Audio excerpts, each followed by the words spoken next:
Y bueno, ¿qué cosa es un texto académico? Hablamos un poquito sobre qué cosa es un texto expositivo, pero un texto académico es la presentación escrita de ideas que concierten a uno o más ámbitos académicos. Académicos en el sentido que vimos hace un rato de especialización. O sea, un ámbito académico es un ámbito donde hay personas que manejan una serie de conceptos, de lenguajes, de métodos, de ideas, con respecto a cómo abordar un tema o cómo estudiar algo. Eso es, digamos, un ámbito académico. Y la presentación de escrita de ideas que concierne uno o más ámbitos es un texto académico.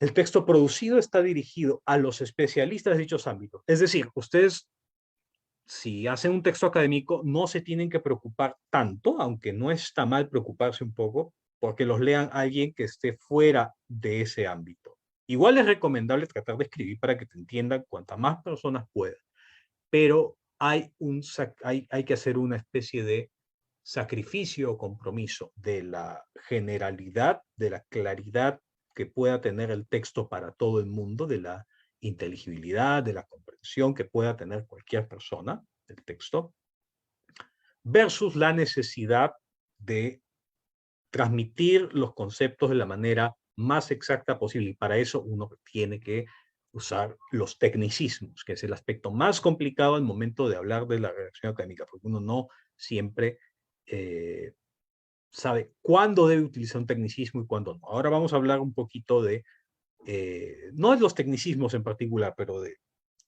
digamos, cuándo se deben o no utilizar ciertas palabras. Entonces, eso es un texto académico y para entender mejor he hecho este cuadro que tenemos aquí. Es un esquema que sirve, que uno se quiere poner exquisito al respecto, sí, tiene varias fallas, varias insuficiencias más que fallas, pero sirve bastante.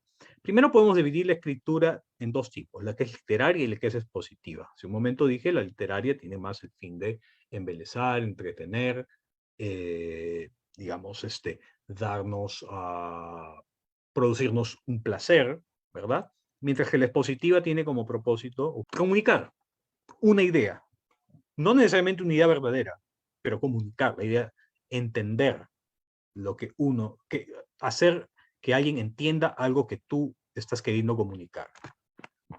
Y eso que uno quiere comunicar es una idea, un juicio, un cuestionamiento incluso, pero no es el propósito de la escritura expositiva tener un efecto sobre el lector independientemente del mensaje. O sea, lo central es el mensaje en la escritura expositiva, mientras que en la literaria lo esencial, lo principal es el efecto estético que causas en el lector. Y dentro de la escritura expositiva podríamos también hacer una división que no es perfecta, por cierto, también puede haber escritura expositiva que es un poco literaria, sobre todo cuando hablamos de libros, digamos, libros que son al mismo tiempo son hermosos de leer y te dan mucha información, ¿no? Por poner el ejemplo, uno de los libros más vendidos de los últimos 10 años, que es el libro Sapiens de Yuval Noah Harari, tiene bastante de eso, pero hay muchos ejemplos similares.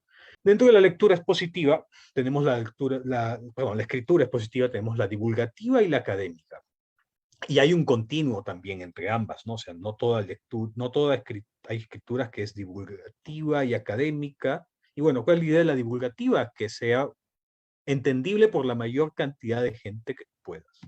¿Y cuál es la académica? Simplemente la que se preocupa porque quien te entienda sea el especialista o la especialista y nadie más. Esa es la diferencia. Entonces, al medio hay varias cosas, ¿no? Digamos, textos divulgativos que están dirigidos a que los pueda leer cualquier persona, en principio, que sepa leer en la lengua en que están escritos o en que han sido traducidos. En cambio, hay otros que están dirigidos simplemente para que los puedan leer universitarios, ¿no? Esa es una diferencia. Entonces, la divulgación, por otro lado, tanto la escritura divulgativa como la académica, puede ser, por ejemplo, y también hay un continuo ahí, filosófica o científica.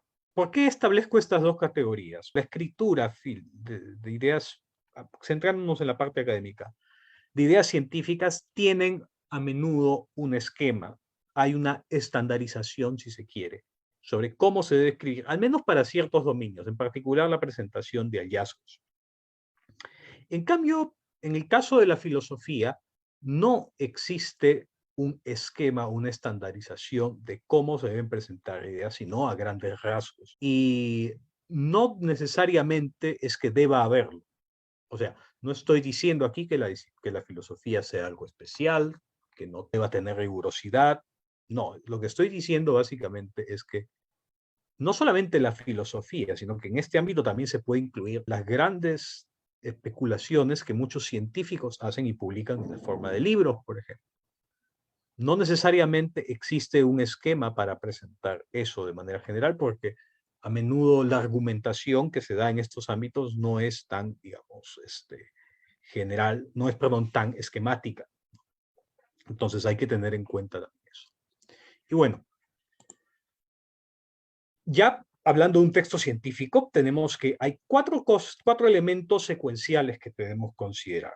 Todo texto científico y toda investigación científica que tenga que ver con la presentación de resultados tiene cuatro fases. Primero, la formulación del problema. Luego, la parte del estudio. Y esa parte se puede subdividir un poco más. Vamos a ver algo de eso después. Luego, ese estudio tiene resultados y esos resultados tienen una significancia o deberían tenerlo. Si es que fue bien hecho el estudio, alguna significancia debe tener.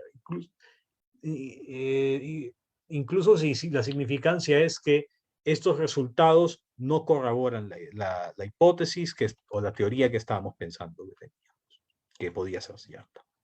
Entonces, un texto científico es, teniendo en cuenta estos elementos, es básicamente la presentación escrita de resultados de una investigación o un estudio y la discusión de su posible significancia o importancia o relevancia para el conocimiento de una determinada disciplina, me faltó agregar ahí.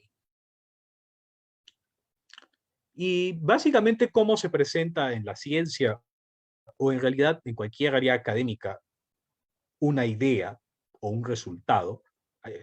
Digo idea en este caso porque estoy regresando un poco a la generalidad de los textos académicos. Bueno, mediante un argumento. ¿Y qué es un argumento? Pues una serie de enunciados con que se pretende justificar una conclusión, a condición de que se acepten ciertas premisas. Porque no podemos, bueno, vamos a ver después eso, pero ¿qué cosa es la premisa? Una premisa es lo que uno asume en una determinada, por ejemplo, conversación o cuando uno empieza a razonar, ¿no? Por ejemplo, yo digo, a ver, vamos a ver, supongamos que, digamos, todas las personas, si tú eres artista, si una persona es artista, también es creativo. Entonces, y supongamos que tú eres artista. Ya, entonces, vamos a suponer esas dos cosas. Entonces, ¿qué puedo razonar de ahí? Puedo decir que eres creativo. ¿Por qué? Porque si tú eres artista y todos los artistas son creativos, entonces yo puedo deducir por una regla de la lógica que se llama el modus ponens, a partir de esas dos premisas, que efectivamente eres creativo. Por otro lado, eso por cierto es un argumento deductivo. Un argumento deductivo es simplemente uno en el que si las premisas son verdaderas, la conclusión va a ser verdadera necesariamente. No hay forma de que las premisas sean verdaderas y que la conclusión sea falsa. Pero también puedo razonar de una manera un poco menos perfecta.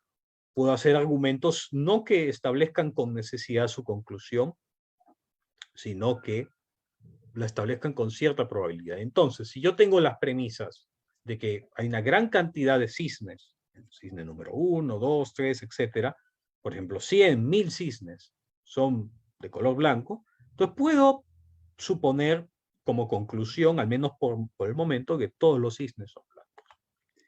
Y ese es un argumento que es más débil que el anterior, porque es posible que encontremos un cisne negro, entonces la conclusión se viene abajo. Y eso se llama argumento inductivo. Bueno, en las ciencias empíricas, no en la matemática, no en la lógica, si se la quiere considerar ciencia también, lo que tenemos es argumentos, casi siempre tenemos argumentos inductivos, salvo cuando estamos en la parte teórica, la física teórica, etcétera, o incluso yo entiendo que hoy en día la teoría de la selección natural se trabaja con muchos modelos matemáticos. Entonces, ahí estamos haciendo deducción, estamos haciendo matemática pura, estamos derivando conclusiones necesarias a partir del aparato matemático de una teoría. Pero no, acá estamos tratando, con los argumentos inductivos, estamos tratando de establecer conclusiones que van a ser temporales. Y es que es así, lamentablemente, o de repente felizmente, la ciencia no establece y ningún ámbito académico que pueda basarse, digamos, pueda basar su conocimiento en los hechos o en experiencia, o que lo tenga como componente, podemos decir que las conclusiones sean necesarias y para siempre. Y bueno, veíamos que las premisas son los enunciados o convenciones que damos por aceptados o verdaderos en un contexto, en el contexto de un argumento. Porque no es posible justificar todo lo que uno dice en una argumentación. Hay cosas que uno no puede detenerse a decir, ¿no? Por ejemplo, si uno está conversando, si yo estoy conversando con ustedes ahora, estoy asumiendo pues que es posible comunicar conocimiento, ¿no? Porque de otro modo yo podría habría empezado diciendo, bueno, estimados estudiantes, primero empecemos por algo, ¿no? Ustedes, yo tengo que justificar que ustedes van a poder entender lo que estoy diciendo, porque, digamos, hay algunos que creen que no es posible la comunicación y no es posible comunicar las ideas, y bueno, me voy a meter en un lío porque voy a tomar mucho tiempo, digamos, en explicar algo así, y no tiene sentido. Bueno, resulta que en la ciencia también pasa eso, ¿no? Se asumen ciertas premisas filosóficas, ¿no? Como por ejemplo la posibilidad de conocer, la posibilidad de comunicar lo que uno conoce, también algunas premisas científicas de alto rango, como la teoría de la termodinámica o de la selección natural, que se suele asumir en casi todas las teorías científicas, al menos de las ciencias naturales. Y en algunos casos no necesitan asumirse porque no dan directamente efecto a lo que uno estudia, pero a menudo sí tienen alguna conexión, ¿no? Luego hay teorías disciplinarias que son más, digamos, específicas, ¿no? La teoría de la relatividad, bueno, ahí me equivoqué, en lugar de la teoría de la selección natural, quería poner otra teoría de otra disciplina, de la biología, ¿no? Podría ser más específicamente la teoría genética, ¿no? Que es una teoría mucho más específica. Luego las teorías investigativas, o las premisas, perdón, investigativas, que son ya las que tienen que ver con lo que uno va a estudiar en el momento, ¿no? Y que puede ser como, por ejemplo, si uno está haciendo un estudio sobre, digamos, la efectividad de cierta droga digamos, para aumentar, por ejemplo, la capacidad digamos, cognitiva en los ratones. Entonces, uno asume un montón de conocimiento con respecto a cómo funcionan esas drogas en otros contextos y no los está justificando. Lo que uno simplemente hace es decir, bueno, y como dice tal autor, y simplemente te envía no como dice tal autor, sino como dice tal estudio, y lo que hacen es citar el estudio. Entonces ya no justificas en tu artículo ese conocimiento, sino que simplemente refieres a otro estudio que lo justifica. Y tomas eso como una premisa, básicamente. Y bueno, otras premisas que podríamos llamar instrumentales, que tienen que ver con, por ejemplo, los procedimientos o métodos o materiales que uno utiliza, ¿no? Por ejemplo, a veces en un estudio uno utiliza un cuestionario o un determinado protocolo o procedimiento, y eso a menudo uno no puede justificarlo en un artículo, salvo que tu artículo sea para justificar un cuestionario o un protocolo o un procedimiento de investigación. Entonces, esas son, digamos, premisas que uno tiene, ¿no? En medio de una argumentación, un argumento, en este caso científico. Pero, obviamente, pues, lo que no puede ser una premisa de tu investigación es tu conclusión, ¿no? Sino simplemente, vamos a verlo con más detalle, aquellas cosas que te pueden permitir elaborar los métodos de tu estudio e interpretar los datos resultados de los métodos de tu estudio. Y bueno, hay que ver un par de cosas con respecto a las premisas, que a menudo podemos hacer argumentos que están incompletos, ¿no? Por eso decía que no es posible justificar todo. Por ejemplo, en este argumento, este libro no es tuyo. Y llevar algo que no es tuyo está mal. Por lo tanto, no debes llevarte ese libro. Pero podemos decir que acá falta algo, ¿no? Y hay una premisa no estipulada, que se suele conocer como entimema. Y esa premisa no estipulada es que no se debe hacer algo que esté mal. Hace un rato dije que sí, uno tiene que decir dónde está el cuestionario, la justificación de la pertinencia del cuestionario, del procedimiento, ¿no? De la validez en este caso. Pero uno no va a empezar un artículo científico tratando de, ni siquiera va a mencionar la posibilidad del conocimiento, de comunicar el conocimiento, y a menudo ni siquiera las teorías de gran rango que uno tiene una determinada especialidad académica. Pero incluso, digamos, acá podríamos decir que falta algo más. Ahora, dijimos que un argumento debe haber una justificación. ¿Y qué significa la justificación? Bueno, justificamos un enunciado nuevo que se está, digamos, introduciendo en el contexto de un argumento mediante una regla que nos permita inferirlo a partir de nuestras premisas, ¿no? O a partir de enunciados previamente justificados también. Y acá quería plantear que había otro argumento más, por ejemplo. Dense cuenta de algo, ¿no? Que cuando hicimos este argumento hay algo que no especificamos, y es que llevarte, o sea, de las premisas 1 y 2 se sigue más exactamente que llevarte ese libro está mal. Y recién a partir de la conclusión 1, que le estoy llamando así, y de la premisa P3, es que podemos decir, perdón, sí, de la conclusión 1 y la nueva premisa P3, que no la habíamos dicho, pero que estaba presupuesta, ahí podemos decir que no debes llevarte ese libro. Recién de esas dos podemos concluir eso. Y bueno, por qué trato de decir esto? Porque en cada momento, en cada fase de, digamos, la investigación, tenemos que hacer justificaciones. Nosotros no podemos simplemente arbitrariamente decir, acá hay un problema, acá hay una hipótesis, este es el método, estos son los datos y ya, esta es la conclusión. No puede ser arbitrario, tenemos que dar una justificación a cada fase de nuestra investigación. Debemos justificar ese problema, el problema que nos estamos planteando, a partir de un vacío de conocimiento.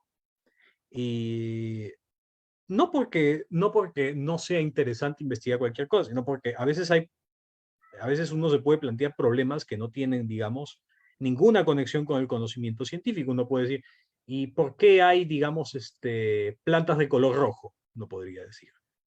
Bueno, uno podía intentar investigar eso, pero digamos que uno puede encontrar en la literatura científica esa respuesta, estoy seguro. Entonces, es preferible tratar de investigar cosas que estén relacionadas con los vacíos del conocimiento. Y también las hipótesis se justifican en alguna medida, pero no de la manera que uno pueda pensar. Las hipótesis se justifican no porque puedan ser quizá verdaderas, en realidad uno puede postular cualquier hipótesis. Lo que se debe justificar es que la hipótesis podría responder a la pregunta, ¿no? Entonces, si uno dice, digamos, ¿por qué por qué, digamos, los animales en cautiverio no se pueden reproducir? Los animales en cautiverio de cierta especie no se pueden reproducir. Entonces uno puede decir, ya, una hipótesis puede ser, pues, que los animales en cautiverio, digamos, se den cuenta de que están en cautiverio y por lo tanto no quieren reproducirse. Entonces alguien podría decir, no, esa hipótesis no tiene sentido porque no es que los animales que están en cautiverio se den cuenta, ¿no? Entonces lo que tú puedes, no, sí se pueden dar cuenta, pero no es que se den cuenta como nosotros, sino que perciben ciertas cosas que les hacen, digamos, les hacen, digamos, percibir, digamos, en su cerebro, en su cognición que tienen, que están en una situación que no es la normal. Entonces, de repente, eso hace que su organismo no les incentive a querer seguir reproduciendo, ¿no? Entonces, ese el tipo de justificación, porque uno podría decir, por ejemplo, como justificación alternativa, como hipótesis alternativa, que bueno, sí, la hipótesis es que en realidad los animales en cautiverio eh, no se reproducen porque existe, digamos,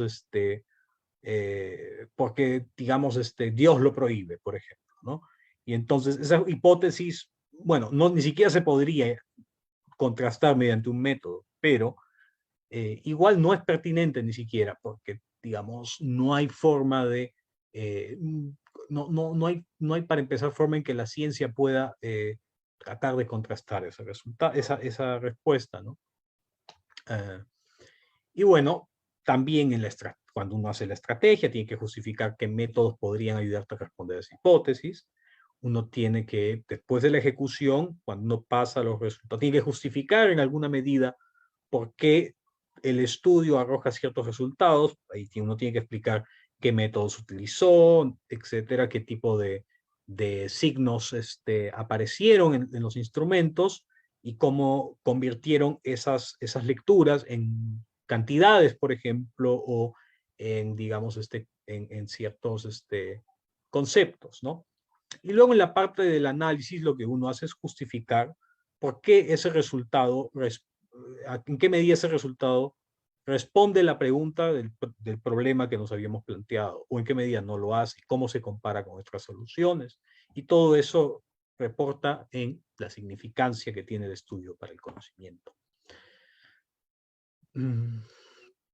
Y bien, bueno, una conclusión es simplemente una afirmación de un argumento, es la afirmación o juicio principal que se quiere sostener mediante una argumentación. Bueno, quizá debería usar argumentos simplemente por algo que voy a decir dentro de un rato.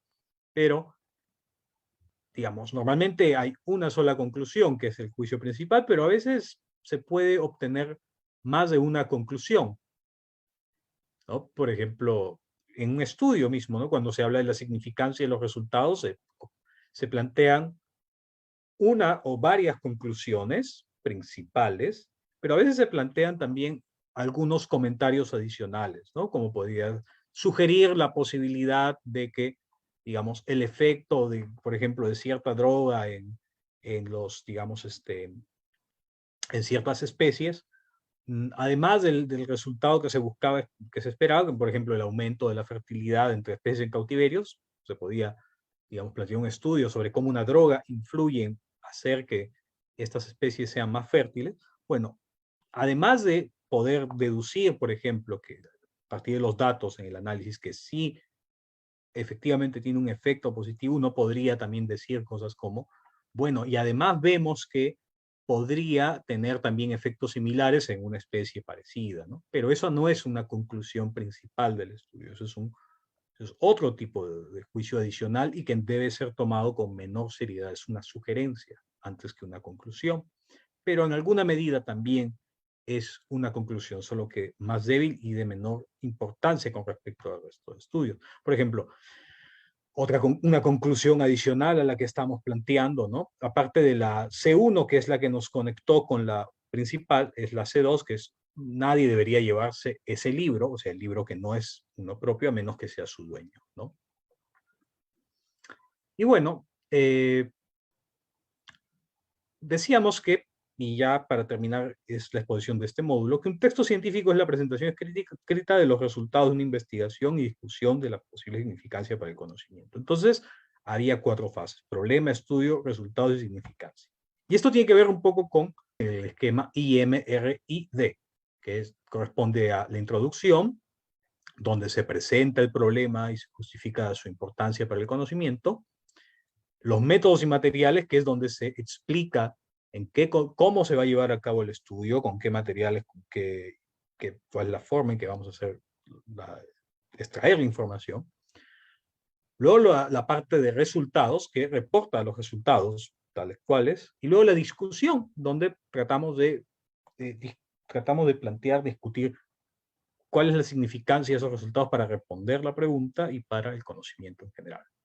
Sobre la redacción debemos decir lo siguiente, que antes de decir que es buena redacción, debemos decir qué cosa es mala redacción, porque a veces es más fácil partir de la negación de algo para llegar a la parte afirmativa. Decimos que un texto expositivo está mal redactado, en línea con la definición que dimos hace un rato, cuando no comunica suficientemente bien las ideas que su autor pretende transmitir a su público objetivo. O sea, un texto académico está mal redactado cuando no comunica bien o suficientemente bien las ideas que pretende comunicar, en el caso de la ciencia, los resultados que pretende comunicar a los especialistas del área en que está escrito ese artículo. O sea, si un biólogo trata de hacer un estudio sobre el efecto de una droga en la fertilidad de una especie, o un científico social está tratando de estudiar cuál es el efecto de determinada política de desarrollo en el progreso de determinada comunidad, y no logra comunicar cuál es ese efecto, o si hubo, digamos, un efecto, o cuál es la importancia de los resultados del estudio que se hicieron, o cuáles son los métodos, pues, y no lo llega a comunicar ni siquiera a un especialista de su misma área, entonces ha fracasado. ¿Y qué cosa es buena redacción? Bueno, es exactamente la negación de lo que hemos dicho. Un texto expositivo está bien redactado cuando comunica suficientemente bien las ideas que su autor pretende transmitir a su público objetivo, y está mejor redactado aún si es que también la puede transmitir a otros públicos sin perder rigurosidad. Ahora, es deseable que una comunicación científica pueda ser entendida por la mayor cantidad de personas posibles, pero no siempre esto es posible, porque los trabajos que son, por ejemplo, estrictamente académicos o científicos, al momento, no podemos en los trabajos estrictamente académicos o científicos sacrificar la posibilidad de transmitir el conocimiento a otros públicos. No puede ir en detrimento eso de la calidad y la exactitud y la precisión de la información transmitida. Y acá pongo el ejemplo de un teorema matemático que se demostró hace unos 5 años más o menos, que tenía unas 500 o 600 páginas con un lenguaje que nadie entendía, y que luego, digamos, lo que estoy poniendo acá no es el texto de esa publicación, estoy poniendo el texto de alguien que hizo un resumen en 400 páginas.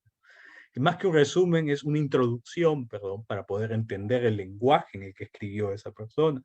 Y uno puede decir, pero qué mal, está redactando mal estos matemáticos. Posiblemente un poco, pero lo más probable es que sea tan complicada la naturaleza del teorema, tan innovativa, que ha tenido que crear nuevos conceptos, y estos se han tenido que comunicar así. Y claro, uno no puede pedirle a un matemático o a un físico teórico, etcétera, que trate de comunicar sus resultados para todo el público. Y ojo, eso no solo aplica para ellos, para cualquier disciplina en realidad. Porque cuando uno hace una comunicación académica, un artículo académico, tiene que comunicar información exacta antes que tratar de hacer que, digamos, todo el mundo te entienda.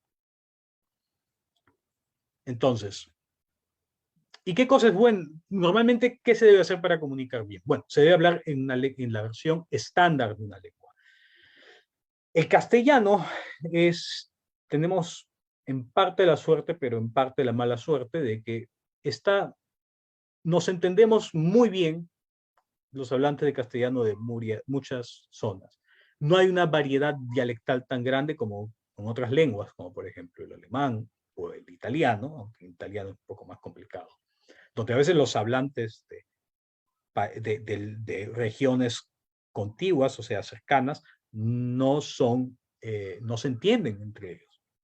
En el castellano eso es muy raro. Normalmente nos entendemos, nos damos cuenta de que hablamos distinto, pero nos entendemos. Pero eso no significa que hablemos siempre muy parecido. Hay diversas normas para hablar. Por ejemplo, existe dentro de Perú, algunos calculan entre 4 y 6 variedades dialectales, una de las cuales es el castellano andino. Y ningún dialecto del castellano es que tenga menos valor que otro.